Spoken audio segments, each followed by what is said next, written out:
Всім привіт, я Маша, і сьогодні ми підемо на автовиставку. Я буду вам показувати різні машини. Зараз підемо шукати машину, поліцейську машину. Пішли. О, привіт, машина. Привіт, я Маша, а я поліцейська машина. Я прийшла на тебе дивитися, покажи себе. Давай. Ось я так виглядаю збоку, а так я виглядаю ззаді, а так я виглядаю спереді. А покажеш, як ти їздиш? Покажу. Ух ти, як цікаво. Зараз піду подивлюся на вантажівку.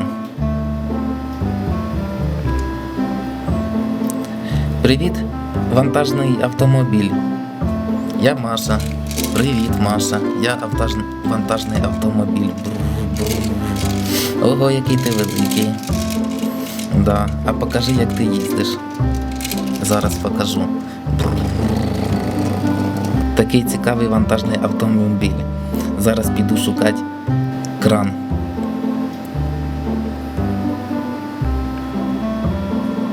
Привіт. Ти хто? Я машина, я автомобіль-кран. Я вмію піднімати тяжкі предмети. А ти хто? А я Маша, я прийшла на виставку машин. Ух ти. Дивись, як я вмію піднімати. Отак, і навіть я можу крутити.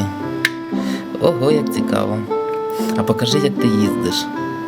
Зараз покажу, розвернусь.